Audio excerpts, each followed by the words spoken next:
Il y a des villes qui, l'espace d'un week-end de juillet, changent de physionomie et Château-Chinon va faire partie de celle-ci.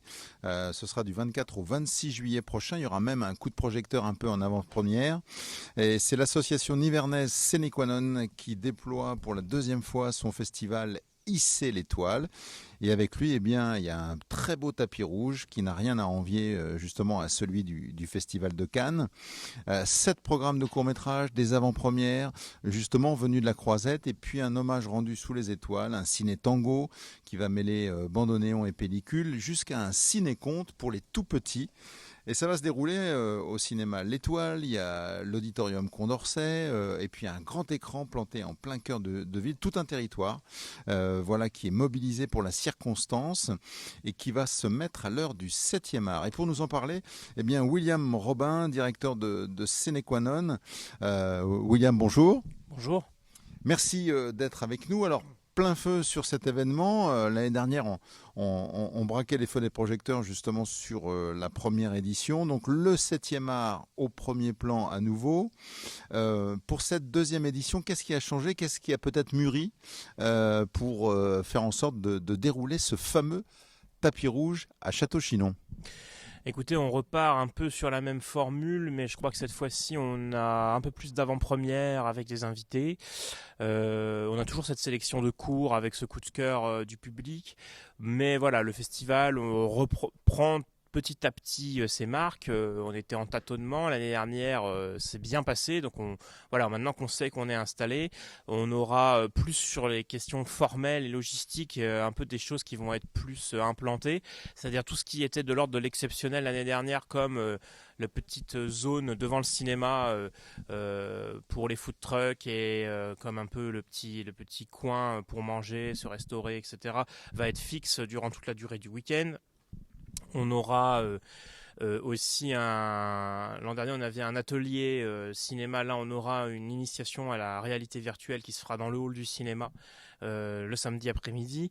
Et puis voilà, sur la programmation on reste dans notre même esprit, du court-métrage et des réalisateurs émergents, on va dire entre guillemets, qui ont fait des cours, qu'on a pu accompagner parfois, et faire le lien entre le court et le long, et parler de cinéma et faire vivre le cinéma à Château-Chinon sur un gros week-end. C'est Notre Salut d'Emmanuel Mar qui ouvre le bal, le vendredi 24 juillet, avec le comédien Morvandio Raphaël Thierry à l'affiche. Alors, que représente pour votre festival le fait d'ouvrir avec un film primé à Cannes, prix du scénario, prix des cinémas Arts et Essai, et puis aussi d'avoir le privilège d'accueillir le réalisateur lui-même, et c'est le fruit vraiment d'une présence active sur la Croisette, William? Absolument. Alors déjà oui, pour commencer, il faut dire que cette année j'ai eu la chance, en tant que directeur de Sénéquanon, de faire partie du jury des cinémas Arts et Essai du Festival de Cannes, auprès de 4 autres collègues venus de toute la France, des exploitants et des exploitantes. On a vu la totalité des films de la compétition officielle du festival, et on a remis notre prix à l'unanimité, et c'était vraiment le film qui faisait aucun débat, si je puis dire, à Notre Salut d'Emmanuel Mar. Donc voilà, je suis très content de profiter de ce moment pour faire une avant-première de 2 mois, puisque le film sortira le 30 septembre, et puis de mettre en avant ce prix des salles à essai, qui est un prix important, qui représente une typologie de films souvent très singulières dans leur forme, et qui sont en même temps des wagons de tête, si je puis dire, des films à essai. Et là, on est sur un film qui est une proposition absolument exceptionnelle, qui traite d'un sujet qui a beaucoup été abordé au cinéma, à savoir la question de la collaboration pendant la Seconde Guerre mondiale, mais qui le traite d'une manière totalement inédite et jamais vue. Et c'est une approche hyper transversale. Donc nous, on est très heureux d'avoir Emmanuel Mar, on est très heureux de travailler avec Condor et l'AFCAE, l'Association française des cinémas d'arrêt d'essai, pour cet événement. On a le vice-président de l'association qui va venir, Emmanuel Baron, qui dira un mot à la fois du prix arrêt essai et du mouvement arrêt essai, puisque voilà, j'aurais pu le faire entre guillemets, mais je ne vais pas multiplier mes casquettes. Ce soir-là, je serai déjà directeur du festival, et je suis très content d'accueillir mon collègue à cet événement. Et puis Emmanuel Mar et Raphaël Thierry. Alors Raphaël, il y a aussi ça, hein. Raphaël est dans le film. Alors il a un tout petit rôle, mais il est quand même content d'être là et de venir le défendre. Et puis nous, on est content toujours de montrer les films où Raphaël officie, si je puis dire, même quand c'est tout un petit passage, puisque ça montre que voilà, même des acteurs locaux peuvent avoir une place dans l'histoire du cinéma. Ce film est vraiment splendide et on espère qu'il y aura vraiment beaucoup de monde ce vendredi soir pour découvrir ce très grand film qui est peut-être un des plus grands films de l'année, hein, je pense, sans trop de difficultés. Alors le lendemain, place à l'animation avec Le Corset de Louis Clichy, présenté avec toute l'équipe du film. Alors c'est un long métrage, je le disais, d'animation sur l'enfance en milieu rural, signé par un homme qui a travaillé avec Pixar et sur Astérix. Est-ce que c'est un symbole que vous avez cherché, celui d'un cinéma d'ailleurs, qui vient parler de la ruralité d'ici ? Oui, alors en fait, Louis Clichy sur ce film fait un travail assez étonnant puisqu'il revient aux sources à deux niveaux. D'abord, vous l'avez dit, il a travaillé chez Pixar et avec Alexandre Astier sur les deux Astérix en 3D. Là, il fait un film d'animation au crayon, qui est en fait l'origine de sa formation, le crayon. Donc voilà, c'est un retour aux sources de son travail, ça c'est la première chose. Et le deuxième retour aux sources, c'est un retour aux sources de ses origines en milieu rural. C'est pas un film qui raconte son enfance, mais qui s'en inspire. Nous, on pense que c'est un film qui va parler à énormément de gens. Ça peut parler à des jeunes qui aujourd'hui ont l'âge du protagoniste, c'est-à-dire entre 12 et 14 ans. Mais ça va parler aussi à des gens plus âgés qui sont aujourd'hui issus du milieu rural ou qui y vivent encore. Et c'est une vraie fable. Donc oui, effectivement, alors en plus ça se passe plus ou moins en région centre, donc c'est pas si loin d'ici. Il y a des résonances très fortes. C'est un film sur le milieu rural, sur l'amour qu'on peut y porter, sur la vie d'un village. Mais c'est aussi un film sur l'émancipation. Qu'est-ce qui se passe quand finalement, malgré toute l'envie du monde, on n'est pas fait pour reprendre la ferme familiale, on ne peut pas, pour des raisons physiques par exemple. Quelles sont les pistes d'émancipation ? En l'occurrence, dans le film, c'est l'art, alors c'est la musique. Pour Luc Clichy, ça a probablement été le dessin. Voilà, donc c'est un film extrêmement émouvant. On aura notamment la directrice d'animation du film qui viendra parler des techniques d'animation, et ce sera un vrai temps pour parler aussi de cinéma d'animation et de ce milieu en France qui est très important, le cinéma d'animation français, qui est une vraie richesse industrielle française en fait. Oui, avec beaucoup de pépites et reconnu sur le plan international. Samedi soir, en plein centre-ville, vous rendez hommage à Xavier Varnant, cofondateur avec son frère Christophe de votre association, hein, c'était en 1983. Alors, que doit sine qua non à cet homme et qu'est-ce que vous ressentez justement à le voir revenir, présenter ses propres films restaurés 40 ans après ? Alors, l'association Sine Qua Non doit tout à Xavier Varnant et ses frères, si je puis dire, puisque c'est eux qui ont fondé l'association. Ils l'ont fondée, je parle sous son contrôle, mais ils l'ont fondée pour à la fois avoir une boîte aux lettres pour leurs films. Donc en fait, les films sont à l'origine de l'association, c'est ça qui est quand même très étonnant. Alors, l'un des deux films qu'on présentera sera vraiment le premier film qui a fait impulser la création de Sine Qua Non. Et puis le second, et c'est le film qu'ils ont pu faire après, en parallèle du festival qu'ils ont créé avec l'association, qui était De Nevers à l'Aube à l'époque, et qui a changé de forme jusqu'à Hisser l'étoile aujourd'hui. Donc c'est pour ça qu'on veut leur rendre hommage. Je pense aussi que c'est important de se souvenir où toute l'aventure est née, même si l'association était extrêmement différente et qu'aujourd'hui elle a plus grand chose à voir. Il y a quand même encore des fils qui nous relient à l'époque de Xavier Varnant. Donc nous, on est hyper heureux de présenter ces deux films. C'est les films d'origine de l'association. L'association, elle sort d'un moment de grande turbulence. Il y a eu aussi une passation de gouvernance en 2022, pardon. Il y en a eu d'autres au fil de l'histoire. Là, on sort d'une grande période où on a failli y passer, et les auditeurs s'en souviennent sûrement. On avait largement communiqué là-dessus. Donc maintenant qu'on est dans une forme de renaissance, on se retourne aussi un peu aux origines. On regarde un peu notre passé et on aimerait entamer un chemin aussi de raconter cette histoire associative qui est très belle. Et ça commence par le début. Donc voilà, on est très heureux de présenter ces films. Ils ont été numérisés, pas restaurés, je précise, il n'y a pas de souci, mais il est vrai qu'un chantier supplémentaire qui pourrait suivre la projection serait la vraie restauration de ces films pour qu'ils aient leur pleine qualité. Ça, ce serait vraiment super. Voilà, et puis la fierté de vos origines et de votre histoire, et nous sommes à vos côtés pour la circonstance. Alors le festival va se terminer dimanche avec Eva de Maria Plita.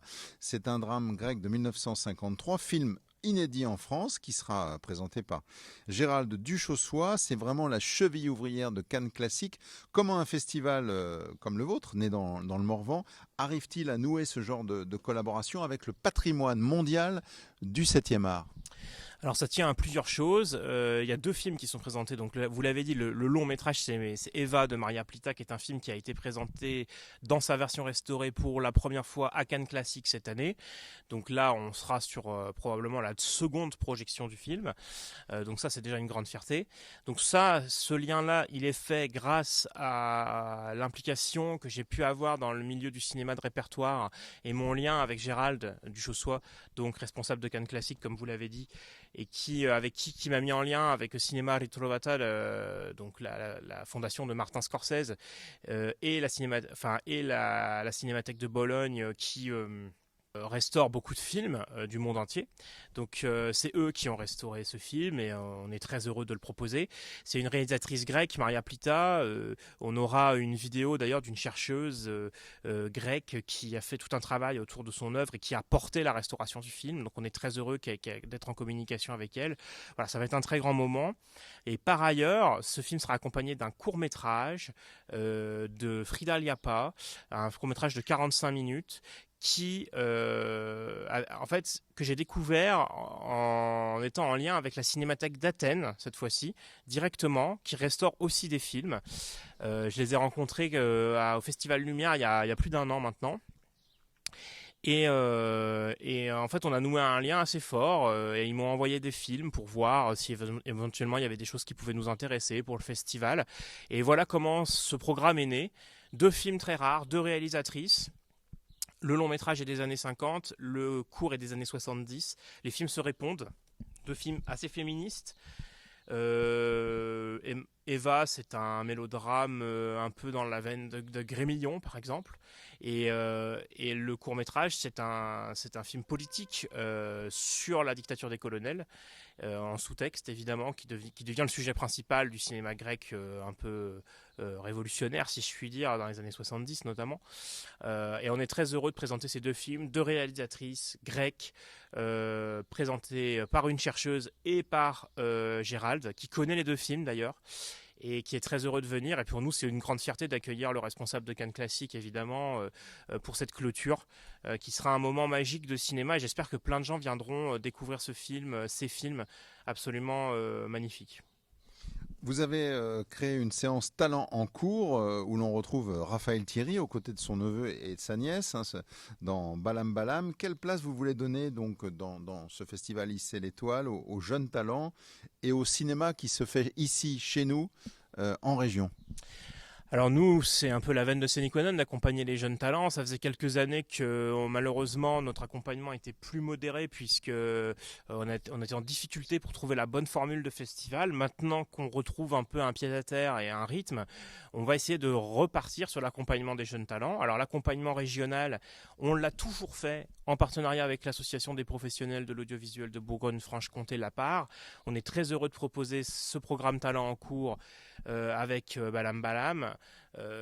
Donc ça c'est important pour nous et je pense qu'au fil des années on va essayer de retrouver une compétition qui puisse faire aller dans le bon sens, d'aller chercher des talents. Aujourd'hui on travaille en partenariat avec l'agence du cours. Cette année on propose aussi une demi-journée professionnelle en amont du festival le vendredi après-midi. C'est des choses qui sont amenées à se développer. Là on expérimente, on tâtonne et on avance. Nous, on a vraiment espoir que le festival redevienne vraiment un lieu de découverte de talents, de mise en avant, parce que c'est aussi comme ça qu'après on garde des liens et qu'on peut récupérer ces cinéastes quand ils font des longs métrages, qu'ils ont du succès à Cannes. C'est aussi comme ça qu'on peut les récupérer. Par exemple, l'année dernière, la quasi-totalité des cinéastes qui étaient présents, c'est des cinéastes qu'on avait accompagnés sur partie de campagne et dans leur premier film dans nos salles. Donc nous, l'idée, c'est vraiment de suivre des talents et de faire partie de cette petite histoire du cinéma et des festivals, sachant qu'on restera un petit festival, mais on veut avoir cette place-là, effectivement. Dimanche matin, vous proposez un ciné-conte pour les tout-petits qui sera précédé d'une lecture par un conteur. Donc pourquoi est-ce que vous souhaitiez vraiment que votre festival s'adresse aussi aux plus jeunes spectateurs et d'ailleurs dès l'âge de 3 ans?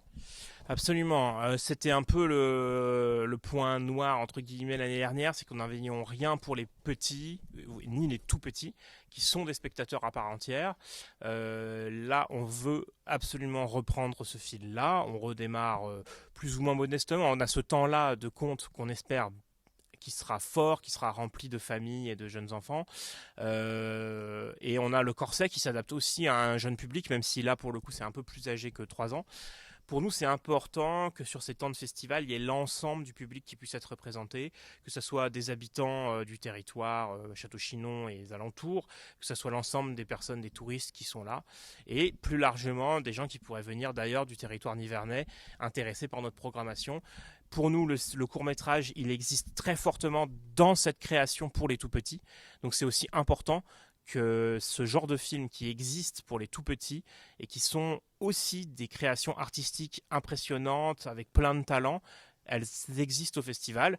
Et je tiens à dire que les films d'animation ne sont pas réservés pour les tout-petits. Alors cette séance de ciné-conte, elle est quand même très orientée petit. Mais par exemple, le corset, vous pouvez y aller sans aucun problème adulte. Et les courts-métrages, si vous êtes curieux, même si vous n'avez pas d'enfants, vous êtes les bienvenus, parce que ces courts-métrages qui sont pour les tout-petits, c'est des vrais petits bijoux de cinéma. Autre originalité de votre programmation, le ciné-tango, où là, Bandoneon va dialoguer avec court-métrage. Alors d'où est venue un peu l'idée de marier cette musique et le cinéma? Alors nous étions en lien avec ce groupe de tango qui est un tango qui est pas un tango qui est très dansant, mais qui est un tango qui s'écoute plutôt.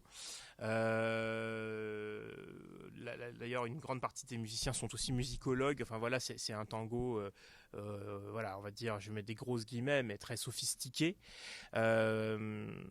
En discussion avec eux, on s'est dit que ça pourrait être intéressant de marier. En fait, on cherchait un créneau pour faire ce concert de tango avec eux, et on s'est dit que le festival, ça serait super, et si on pouvait mélanger ça avec des films tango, pour le coup, plus larges, hein, sur l'ensemble du tango.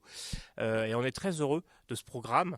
L'an dernier, on avait fait dialoguer le samedi soir l'année dernière, on avait fait dialoguer musique électronique, enfin mix en live avec des courts métrages. C'était une première expérimentation avec de la danse. Ça avait plus ou moins bien pris. Peut-être qu'on n'avait pas assez bien ciblé notre public et notre communication. Là, on fait un truc un tout petit peu différent.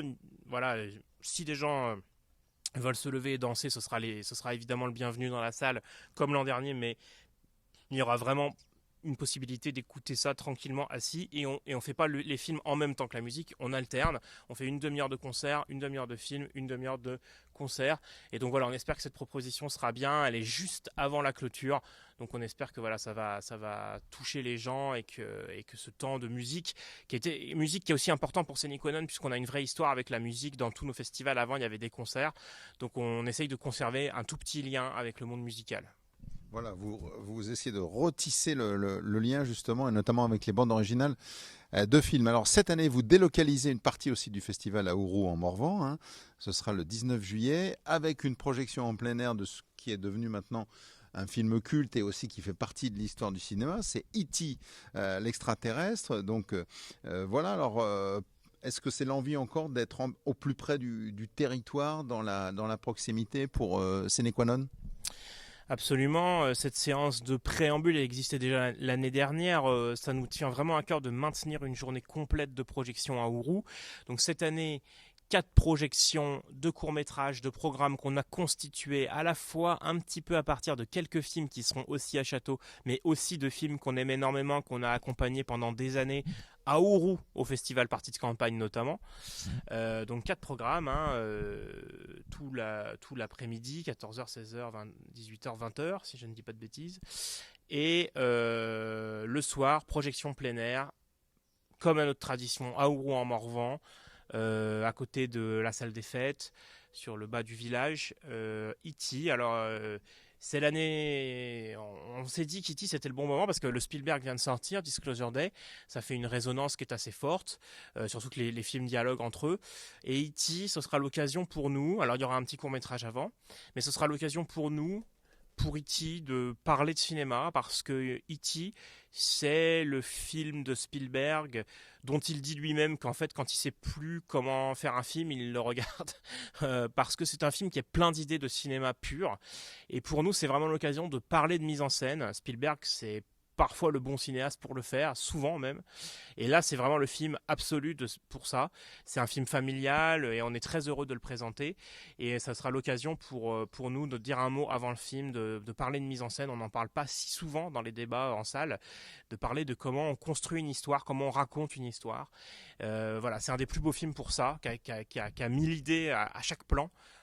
Donc on va vraiment essayer de porter ce très beau film qui en fait peut être regardé de manière totalement innocente et d'essayer de donner quelques éclairages sur la manière de vivre ce film.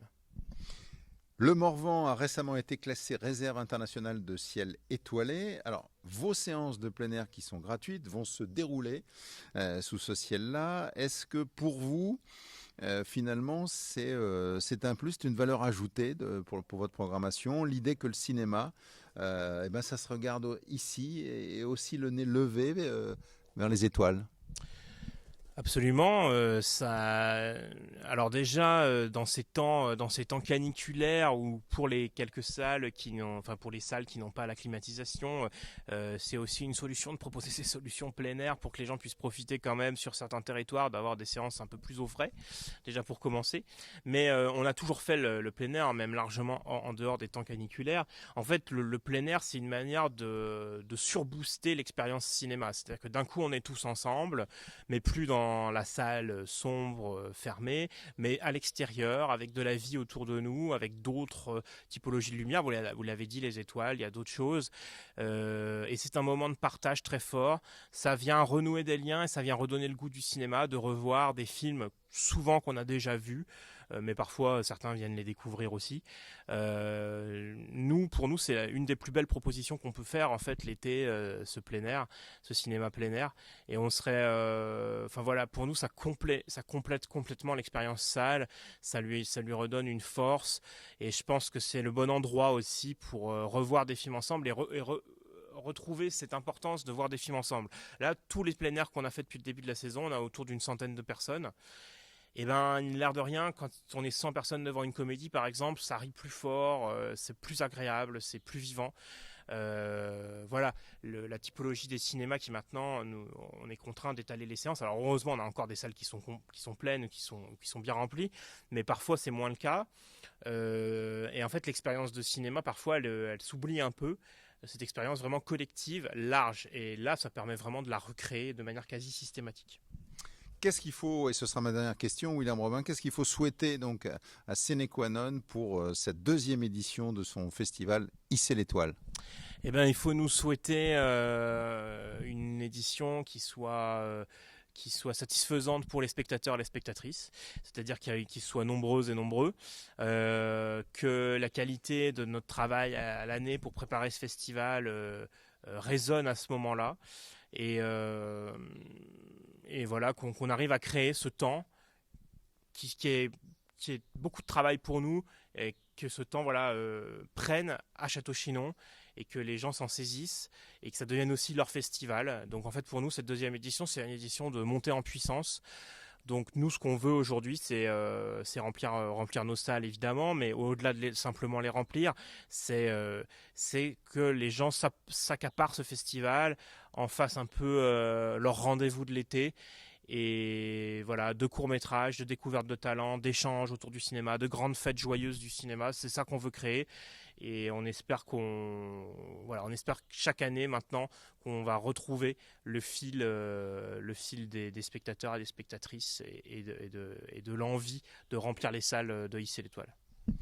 Voilà donc ce que sera le temps d'un week-end de juillet à Château-Chinon, donc une ville où l'on croise aussi bien Swan Arlo que les vautours d'un court-métrage documentaire, où un bandoneon répond à un projecteur, et puis, vous l'avez entendu, où l'on rend hommage aux pionniers, tout en ouvrant grand la porte à ceux qui, demain, vont tenir la caméra. Donc William Robin et toute son équipe, l'équipe de Sénéquanon, et puis tous les bénévoles à leur côté, voilà, qui vont hisser l'étoile donc dans cette partie du Morvan, dans ce Château-Chinon, cette capitale du Morvan. L'idée qu'un festival peut être à la fois exigeant, mais aussi généreux, avec cette ambition, canois et villageois, tout en étant savant, mais aussi populaire. Donc rendez-vous du 24 au 26 juillet, et puis pour les plus impatients, vous l'aurez compris, dès le 19 à Ourou en Morvan.